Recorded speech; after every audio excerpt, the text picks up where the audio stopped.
शिव और सती का विवाह। दक्ष प्रजापति की कई पुत्रियां थीं। सभी पुत्रियां गुणवती थीं। फिर भी दक्ष के मन में संतोष नहीं था। वे चाहते थे उनके घर में एक ऐसी पुत्री का जन्म हो जो सर्व शक्ति संपन्न हो एवं सर्व विजयिनी हो, जिसके कारण दक्ष एक ऐसी ही पुत्री के लिए तप करने लगे। तप करते करते अधिक दिन बीत गए तो भगवती आद्या ने प्रकट होकर कहा, मैं तुम्हारे तप से प्रसन्न हूं। तुम किस कारणवश तप कर रहे हो? दक्ष ने तप करने का कारण बताया तो मां बोली, मैं स्वयं पुत्री रूप में तुम्हारे यहां जन्म धारण करूंगी। मेरा नाम होगा सती। मैं सती के रूप में जन्म लेकर अपनी लीलाओं का विस्तार करूंगी। फलतः भगवती आद्या ने सती रूप में दक्ष के यहां जन्म लिया। सती दक्ष की सभी पुत्रियों में सबसे अलौकिक थी। सती ने बाल्य अवस्था में ही कई ऐसे अलौकिक आश्चर्यचलित करने वाले कार्य कर दिखाए थे जिन्हें देखकर स्वयं दक्ष को भी विस्मयता होती रहती थी। जब सती विवाह योग्य हो गई तो दक्ष को उनके लिए वर की चिंता होने लगी। उन्होंने ब्रह्मा जी से इस विषय में परामर्श किया। ब्रह्मा जी ने कहा, सती आद्या का अवतार है। आद्या आदि शक्ति और शिव आदि पुरुष है। अतः सती के विवाह के लिए शिव ही योग्य और उचित वर है। दक्ष ने ब्रह्मा जी की बात मानकर सती का विवाह भगवान शिव के साथ कर दिया। सती कैलाश में जाकर भगवान शिव के साथ रहने लगी। भगवान शिव दक्ष के दामाद थे, किंतु एक ऐसी घटना घटित हो गई जिसके कारण दक्ष के हृदय में भगवान शिव के प्रति बैर और विरोध भाव पैदा हो गया। एक बार देवलोक में ब्रह्मा ने धर्म के निरूपण के लिए एक सभा का आयोजन किया था। सभी बड़े बड़े देवता सभा में एकत्र हो गए थे। भगवान शिव भी इस सभा में बैठे थे। सभा मंडल में दक्ष का आगमन हुआ। दक्ष के आगमन पर सभी देवता उठकर खड़े हो गए, पर भगवान शिव खड़े नहीं हुए। उन्होंने दक्ष को प्रणाम भी नहीं किया। फलतः दक्ष ने अपमान का अनुभव किया। केवल यही नहीं, उनके हृदय में भगवान शिव के प्रति ईर्ष्या की आग जल उठी। वे उनसे बदला लेने के लिए समय और अवसर की प्रतीक्षा करने लगे। एक बार सती और शिव कैलाश पर्वत पर बैठे हुए परस्पर वार्तालाप कर रहे थे। उसी समय आकाश मार्ग से कई विमान कनखल की ओर जाते हुए दिखाई पड़े। सती ने उन विमानों को देखकर भगवान शिव से पूछा, प्रभु, ये सभी विमान किसके हैं और कहाँ जा रहे हैं? भगवान शंकर ने उत्तर दिया, आपके पिता ने बहुत बड़े यज्ञ का आयोजन किया है। समस्त देवता और देवांगनाएं इन विमानों में बैठकर उसी यज्ञ में सम्मिलित होने के लिए जा रहे हैं। इस पर सती ने दूसरा प्रश्न किया, क्या मेरे पिता ने आपको यज्ञ में सम्मिलित होने के लिए नहीं बुलाया?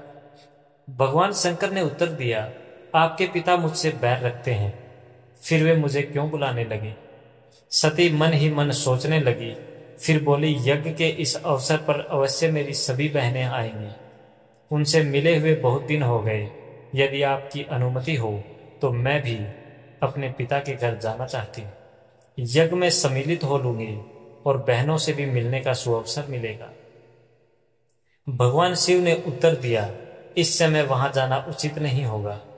आपके पिता मुझसे जलते हैं। हो सकता है वो आपका अपमान करें।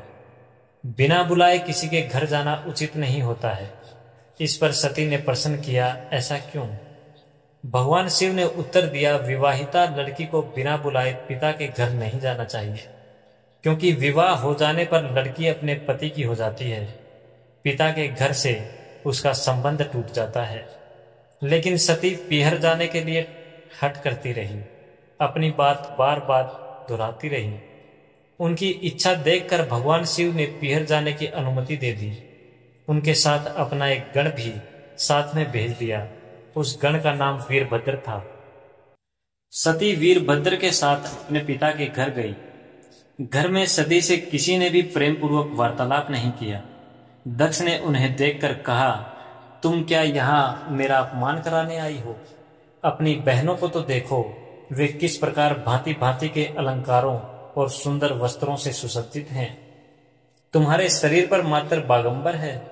तुम्हारा पति शमशानवासी और भूतों का नायक है। वह तुम्हें बागंबर छोड़कर और पहना ही क्या सकता है? दक्ष के कथन से सती के हृदय में पश्चाताप का सागर उमड़ पड़ा। वे सोचने लगी, उन्होंने यहां आकर अच्छा नहीं किया। भगवान ठीक ही कह रहे थे, बिना बुलाए पिता के घर भी नहीं जाना चाहिए। पर अब क्या हो सकता है, अब तो आ ही गई हूं। पिता के कटु और अपमानजनक शब्द सुनकर सती मौन रही। वे उस यज्ञ मंडल में गई जहां सभी देवता और ऋषि मुनि बैठे थे तथा यज्ञ कुंड में धू धू करती जलती हुई अग्नि में आहुतियां डाली जा रही थी। सती ने यज्ञ मंडल में सभी देवताओं के तो भाग देखे, किंतु भगवान शिव का भाग नहीं देखा। वे भगवान शिव का भाग न देखकर अपने पिता से बोली, पितृश्रेष्ठ, यज्ञ में तो सबके भाग दिखाई पड़ रहे हैं, किंतु कैलाशपति का भाग नहीं है। आपने उनका भाग क्यों नहीं रखा? दक्ष ने गर्व से उत्तर दिया, मैं तुम्हारे पति शिव को देवता नहीं समझता। वह तो भूतों का स्वामी, नग्न रहने वाला और हड्डियों की माला धारण करने वाला है। वह देवताओं की पंक्ति में बैठने योग्य नहीं है, उसे कौन भाग देगा? सती के नेत्र लाल हो उठे, उनकी भौहें कुटिल हो गई, उनका मुखमंडल प्रलय के सूर्य की भांति तेजोदीप्त हो गया। उन्होंने पीड़ा से तिलमिलाते हुए कहा, ओह, मैं इन शब्दों को कैसे सुन रही हूं, मुझे धिक्कार है। देवताओं, तुम्हें भी धिक्कार है। तुम भी उन कैलाशपति के लिए इन शब्दों को कैसे सुन रहे हो, जो मंगल के प्रतीक हैं और जो क्षण मात्र में संपूर्ण सृष्टि को नष्ट करने की शक्ति रखते हैं। वे मेरे स्वामी हैं। नारी के लिए उसका पति ही स्वर्ग होता है। जो नारी अपने पति के लिए अपमानजनक शब्दों को सुनती है, उसे नरक में जाना पड़ता है। पृथ्वी सुनो, आकाश सुनो और देवताओं तुम भी सुनो। मेरे पिता ने मेरे स्वामी का अपमान किया है। मैं अब एक क्षण भी जीवित रहना नहीं चाहती। सती अपने कथन को समाप्त करती हुई यज्ञ के कुंड में कूद पड़ी। जलती हुई आहुतियों के साथ उनका शरीर भी जलने लगा। यज्ञ मंडप में खलबली पैदा हो गई, हाहाकार मच गया। देवता उठकर खड़े हो गए। वीरभद्र क्रोध से कांप उठे। वे उछल उछल कर यज्ञ का विध्वंस करने लगे। यज्ञ मंडप में भगदड़ मच गई। देवता और ऋषि मुनि भाग खड़े हुए।